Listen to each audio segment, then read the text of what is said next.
சரண் Krishna YouTube சேனலுக்கு உங்களை அன்புடன் வரவேற்கின்றேன். குலதெய்வம் எப்போதெல்லாம் நம்மை பார்க்க வேண்டும் என ஆசைப்படும் என்பதை பற்றின விளக்கங்கள் இந்த வீடியோல பார்க்கலாம். நம்ம சேனல்ல உள்ள வீடியோவை ஃபர்ஸ்ட் டைம் நீங்க பாக்குறீங்க அப்படின்னா மறக்காம நம்ம சேனலை சப்ஸ்கிரைப் பண்ணி வச்சுக்கோங்க.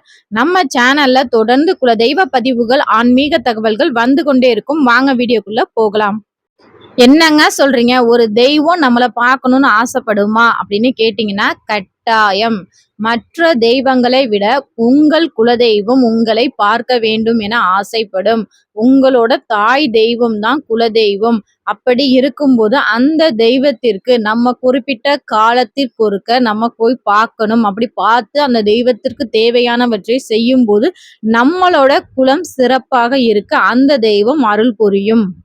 இதெல்லாம் எப்படி நம்ம தெரிஞ்சுக்கிறது அப்படின்னு கேட்டிங்கன்னா, ஒரு சில அறிகுறிகள், ஒரு சில விஷயங்கள் நமக்கு நடக்கும்போதே நம்மளே தெரிஞ்சுக்கலாம். ஆஹா! நம்ம தெய்வம் நம்மள வந்து பார்க்கணும்னு ஆசைப்படுது. அதனால நம்ம குலதெய்வ கோயிலுக்கு போவோம். குலதெய்வத்திற்கு இந்த முறைகள்லாம் செய்வோம். இந்த வழிபாடெல்லாம் செய்வோம் அப்படின்னு நமக்கு ம் புரிய வைக்கும் குலதெய்வம். எனக்கு வா நீ வா நான் உன்னை பார்க்கணும் நீ வா அப்படிங்கிறத உணர்த்தும். இந்த அறிகுறிலாம் உங்களுக்கு தெரிஞ்சாலே உங்களுக்கே தோணும், ஆமா இது நம்ம வாழ்க்கையிலேயே நடந்திருக்கே அப்படின்னு சொல்லி நீங்களே யோசிச்சு பார்ப்பீங்க. இதெல்லாம் நடந்துச்சுன்னா கட்டாயம் குலதெய்வ கோயிலுக்கு போங்க, அந்த தெய்வத்தை பார்த்துட்டு வாங்க. அப்படி ஒரு தடவை நீங்க இந்த மாதிரி குலதெய்வமே அழைச்சு நீங்க குலதெய்வ கோயிலுக்கு போயிட்டு வந்தீங்கன்னா கண்டிப்பா உங்க வாழ்க்கை கண்டிப்பா ஏதோ ஒரு நல்லது ஒரு மாற்றத்தை ஏற்படுத்துறதுக்காக தான் உங்க குலதெய்வமே உங்களை கூப்பிடுது. உங்க குடும்பத்துல புது வரவு வரும்போது கட்டாயம் நீங்க குலதெய்வ கோவிலுக்கு செல்ல வேண்டும். அத குலதெய்வம் ரொம்பவே ஆவலுடன் எதிர்பார்க்கும். உதாரணத்துக்கு சொல்லணும் அப்படின்னா, ஒரு உங்க பையனுக்கு கல்யாணம் பண்றீங்க அப்படின்னா, மருமகளோட குலதெய்வ கோயிலுக்கு போய் அந்த எல்லையில பொங்கல் வச்சு, புது பானையில பொங்கல் வச்சு வழிபாடு செய்துட்டு தான் வரணும். அதே போல குழந்தைங்க பிறந்தோன்னா இன்னுமே பலருமே இத ஃபாலோ பண்ணிட்டு இருக்கிறது தான். என்னன்னு பார்த்தீங்கன்னா, அந்த குழந்தைங்க பிறந்தோன்னா 30 முடிஞ்சு அந்த குலதெய்வ எல்லைக்கு கொண்டு போவாங்க. அப்படி இல்லைன்னா 11வது மாசம் முதல் மொட்டை அடிக்கும்போது குலதெய்வ கோவிலுக்கு அழைச்சிட்டு வருவாங்க. இதெல்லாம் எதுக்காக நடக்குது அப்படின்னு பார்த்தீங்கன்னா, முதல் பெண் ஒரு மருமகளா அந்த குடும்பத்துல வந்து சேரும்போது அந்த பெண்ணிற்கு குலதெய்வம் மாறுபடும். அந்த பெண்ணின் குலதெய்வம் உங்கள் குலதெய்வம் ஆகும். அப்படி வரும்போது புது பானையில பொங்கல் வச்சு சாமிக்கு படையல் போடும்போது அந்த பெண்ணின் வாழ்க்கை ரொம்பவே சுபிட்சமாக மாறும். அது மட்டும் இல்ல, முத ஒரு குழந்தை பிறந்ததுக்கு பிறகு நம்ம தூக்கிட்டு போகும்போது அந்த குழந்தைக்கு எந்த ஒரு நோய் நொடியும் இல்லாமல் உங்க குலதெய்வம் அந்த குழந்தையை காத்து நிற்கும். நிறைய பேர் பார்த்திருப்பீங்க, குழந்தைக்கு மொட்டை அடிக்கவே தடைப்பட்டுக்கிட்டே இருக்கும். ஒருத்தவங்க இறந்து போயிட்டாங்க, இல்ல யாரும் வரமாட்றாங்க, பங்காளிகள் பிரச்சனையா இருக்கு, அதனால மொட்டை அடிக்காம வச்சிருக்கோம் அப்படின்னா, அந்த மாதிரி குழந்தைங்களுக்கெல்லாம் பார்த்தீங்கன்னா அடிக்கடி அந்த குழந்தைக்கு உடல் உபாதைகள் வந்துகிட்டே இருக்கும். ஒரு தடவை குலதெய்வ எல்லைக்கு அழைச்சிட்டு போயிட்டு வாங்க. அந்த குழந்தையும் நல்லா இருக்கும், உங்க குடும்பமுமே ரொம்பவே சிறப்பா இருக்கும்.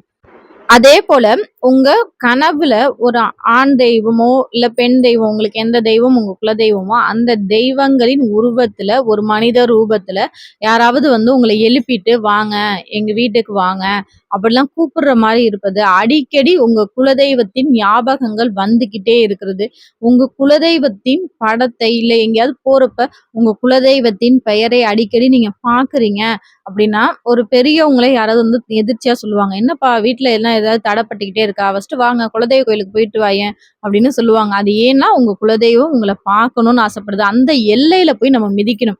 ஒரு சிலர் கேட்கலாம், "ஏன் குலதெய்வம் எங்க வீட்டுக்கெல்லாம் வராதா? நான் வீட்ல முறைப்படி வணங்குறேனே, அப்ப வந்து என் குலதெய்வம் எனக்காக வரக்கூடாதா?" அப்படின்னு கேட்டீங்கன்னா, கண்டிப்பா நம்ம வீட்டுக்கு உங்க குலதெய்வம் வரும். உங்களோட குலதெய்வம் உங்க வீட்டுக்கு வரதான் செய்யும். ஆனா, நீங்க போய் குலதெய்வ எல்லையில நிக்கிறது அப்படிங்கிறது, உங்க பரம்பரை வரிசையில போய் நிக்கிறீங்க. அந்த இடத்துல நீங்க உங்க மூதாதையர் அனைவரும் நின்று வணங்கிய தெய்வம். அந்த இடத்துல போய் நீங்க நிக்கும்போது, கண்டிப்பா உங்க உடலுக்கும், மனதிற்கும் தேவையான ஒரு சக்தியை உங்களால பெற முடியும். அது மட்டும் இல்ல, அந்த இடத்துல குலதெய்வ எல்லையில போய் நம்ம நிக்கிறது, குலதெய்வத்தின் அருள மட்டும் இல்ல, நம்ம முன்னோர்களின் ஆசீர்வாதத்தையும் நமக்கு பெற்று தரக்கூடிய ஒரு அற்புதமான இடம் தான் நம்ம குலதெய்வ கோவில். அதே போல ஒரு வீட்ல பெண் குழந்தைகள் இருக்கு. அந்த பொண்ணு பெரிய மனுஷி ஆனதுக்கு பிறகு, பூ பெயர்த்த பிறகு, அந்த குழந்தைக்கு மறுசடங்கு ஆனான ஒரு தடவ பீரியட்ஸ் வந்திருக்கும். அடுத்த 30 நாள் கழிச்சு மறுசடங்கு ஆனதுக்கு பிறகு அந்த குழந்தைய கட்டாயம் குலதெய்வ கோவிலுக்கு அழைச்சிட்டு போங்க. கண்டிப்பா அந்த மாரி குழந்தைங்களெல்லாம் முழு ஆசீர்வாதத்தோடயும் ரொம்ப ஆவலோட உங்க குலதெய்வம் எதிர்பார்க்கும். அந்த குழந்தைங்களெல்லாம் நீங்க அழைச்சிட்டு போம்போது, குலதெய்வத்தின் பரிபூர்ண அருள் வந்து அந்த குழந்தைங்களுக்கு கிடைக்கும். அந்த குழந்தைங்களோட வாழ்க்கை ரொம்பவே நல்லாருக்கும். அதனால கட்டாயம் ஒரு குழந்தை பெரிய மனுஷி ஆயிட்டாங்க அப்படின்னா, மறுமாசமே குலதெய்வ கோவிலுக்கு முடிஞ்ச அளவுக்கு அழைச்சிட்டு போங்க. இல்லைன்னா ஒரு 3 மாசத்துக்குள்ள அந்த குழந்தைய குலதெய்வ கோயிலுக்கு அழைச்சிட்டு போங்க. ஒரு சிலர் சொல்லலாம், எங்க வீட்ல தொடர்ந்து கஷ்டத்துக்கு மேல கஷ்டம் வந்துட்டு இருக்கு. எந்த ஒரு செயல் செஞ்சாலும் அது திருப்தியாகவே இல்ல. ஏதோ ஒரு தடை வந்துகிட்டே இருக்கு. குலதெய்வ கோயிலுக்கு போலாம் அப்படின்னாலுமே மிகப்பெரிய தடை வந்துகிட்டே இருக்கு. நாங்களும் 2, 3 தடவை கிளம்பிட்டோம். தடைகள் வந்துகிட்டே இருக்கனால எங்களால போக முடியல அப்படின்னு சொன்னீங்கன்னா, தடைகள் வந்தாலுமே பரவால்ல. ஆனா உங்க குலதெய்வ கோயிலுக்கு போக முயற்சி பண்ணிக்கிட்டே இருங்க. ஒரு பௌர்ணமி அன்னைக்கு குலதெய்வத்திற்கு நாணயம் முடிந்து வைத்து குலதெய்வத்தை மனதார வேண்டுங்க. வீட்ல இலுப்பெண்ணெய் தீபம் ஏற்றி வைத்து, அம்மா நான் உன் எல்லைய நான் வந்து பார்க்கணும். நான் உன்ன பார்க்கணும்னு நான் ஆசைப்படுறேன் அப்படின்னு சொல்லி மனதார வேண்டிக்கிட்டு, ஒரு நாணயம் முடிந்து வைத்த பிறகு அடுத்த நாளே கிளம்பி பாருங்க. கண்டிப்பா பெரிய தடைகள் எதுவுமே வராது. உங்க குலதெய்வ கோயிலுக்கு போங்க. அந்த எல்லையில போய் உங்க குடும்பமா உட்கார்ந்து அந்த எல்லையில உங்க சாமிக்கு படையல் போட்டு வணங்கி விட்டு வாருங்கள். வீட்ல உள்ள கஷ்டங்களும், தடைகளும் பறந்து போகும். குலதெய்வத்தின் பெயரை அடிக்கடி நீங்க பார்க்கிறதா இருக்கட்டும், இல்ல குலதெய்வத்தின் ஞாபகங்கள் அடிக்கடி உங்களுக்கு வந்தாலும் சரி, கனவுல உங்க குலதெய்வம் வந்து குலதெய்வ எல்லையோ, குலதெய்வம் வந்து அழைக்கிறது மாரி உங்களுக்கு தோற்றம் கொடுத்தாலோ, கண்டிப்பா உங்க குலதெய்வம் உங்கள பார்க்கணும்னு ஆசைப்படுது. இது போன்ற அறிகுறிகள்லாம் உங்களுக்கு இருந்துச்சுன்னா, கண்டிப்பா ஒரு தடவ குலதெய்வ கோயிலுக்கு போயிட்டு வாங்க. இப்படி குலதெய்வம் விருப்பப்பட்டு, குலதெய்வம் அழைச்சு நீங்க போனீங்க அப்படின்னா, கண்டிப்பா உங்க வாழ்க்கையில மிகப்பெரிய அதிசயம் நடக்க காத்துட்டு இருக்கு. உங்க வாழ்க்கையில உள்ள அனைத்து பிரச்சனைக்கும் முற்றுப்புள்ளி வைக்கவே உங்க குலதெய்வம் உங்களை அழைக்கின்றது. குலதெய்வத்தை வணங்குற குடும்பம் ஒருபோதும் தாழ்ந்து போகவே போகாது. உங்க தாய் தெய்வம் உங்களை அழைக்குது. குலதெய்வத்தை மனதார வழிபாடு செய்யுங்கள். குலதெய்வத்தை நினைக்க நினைக்க உங்க வாழ்க்கையில வெற்றிகள் கண்டிப்பா வந்துகிட்டே இருக்கும்.